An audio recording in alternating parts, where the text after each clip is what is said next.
Հնդկաստանը գիշերը հայտարարել է Պակիստանի դեմ սինդուր գործողության մասին։ Նյու Դելիից նշում են, Իսլամաբադը պատրաստվում էր ահաբեկչական նոր հարձակումների, ուստի հարկավոր էր կանխել հնարավոր ագրեսիան։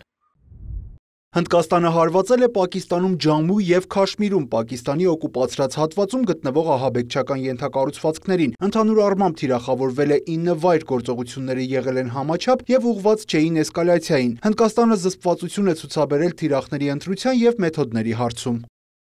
Հնդկաստանի ԱԳՆ տվյալով պակիստանյան որևէ ռազմական օբյեկտ հարձակման չի ենթարկվել։ Հնդկական ուժերը կենտրոնացել են ահաբեկչական ենթակառուցվածքների և Հնդկաստան տեղափոխվող ահաբեկիչների չեզոքացման վրա։ Պակիստանը որևէ քայլ չի ձեռնարկել իր տարածքում գտնվող ահաբեկչական ենթակառուցվածքների դեմ պայքարելու համար և դարձել է զինյալների դրախտավայր, պնդել են գերատեսչությունում։ Նյու Դելիից շեշտում են, տեղի ունեցածը պատասխանն է Ջամմու և Քաշմիրում ապրիլին տեղի ունեցած ահաբեկչությանը, որի հետևանքով 26 մարդ է զոհվել և որի համար Հնդկաստանը մեղադրում է Պակիստանին։ Պակիստանի զինված ուժերն ավելի ուշ հայտարարել են, որ հնդկական հարվածների հետևանքով տուժել են քաղաքացիական ենթակառուցվածքներ, մզկիթ է ավերվել։ Նշվում է, որ թիրախում է հայտնվել Քաշմիրի Պակիստանի վերահսկողության տակ գտնվող հիդրոէլեկտրակայանը։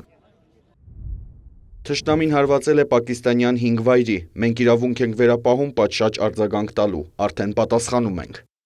Ավելի ուշ հնդկական կողմը հայտնել է, որ պակիստանյան ուժերը հրետանային կրակ են բացել Քաշմիրի ուղղությամբ։ Իսլամաբադից տեղեկացրել են հնդկական 5 ռազմական ինքնաթիռի խոցման մասին։ Միջուկային զենք ունեցող պետություններն ավելի են մոտեցել խոշոր հակամարտության, նախազգուշացրել է Պակիստանի արտաքին գործերի նախարարությունը։ Պակիստանի պաշտպանության նախարարն էլ Բլումբերգին տված հարցազրույցում հայտարարել է, որ պակիստանյան կողմը չի գնա հակամարտության էսկալացիայի, եթե Հնդկաստանը դադարեցնի ռազմական գործողությունները և հարձակումները։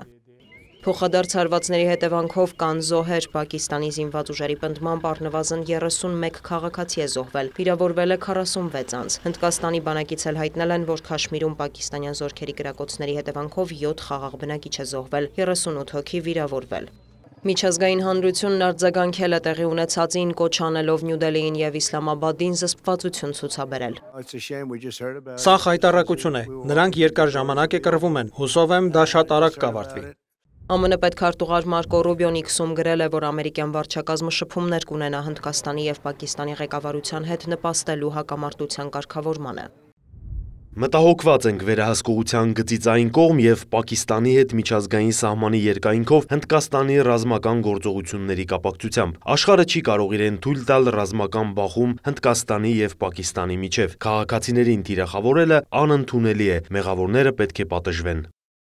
Թուրքիայի արտգործնախարար Հական Ֆիդանը հեռախոսազրույց է ունեցել Պակիստանի փոխվարչապետ արտգործնախարար Մոհամմադ Իսակ Դարի հետ, աջակցություն հայտնել Իսլամաբադին։ Բաքուն ևս աջակցել է Պակիստանին։ Հնդկաստանում Իսրայելի դեսպանն ընդգծել է Հնդկաստանի ինքնապաշտպանվելու իրավունքը։ Ահաբեկիչները պետք է իմանան, որ անմեղ մարդկանց դեմ իրականացված նողկալի հանցագործությունների պատժից թաքնվելու տեղ չունեն, X էջում գրել է Ռեուվեն Ազարը։ Մոսկվան մտահոգություն է հայտնել Փահալգամում ահաբեկչական հարձակումից հետո Հնդկաստանի և Պակիստանի միջև էսկալացիայի կապակցությամբ։ Կոչ ենք անում կողմերին զսպվածություն ցուցաբերել։ Հուսով ենք Նյու Դելիի և Իսլամաբադի տարաձայնությունները կլուծվեն դիվանագիտական միջոցներով, ասված է Ռուսաստանի ԱԳՆ հաղորդագրության մեջ։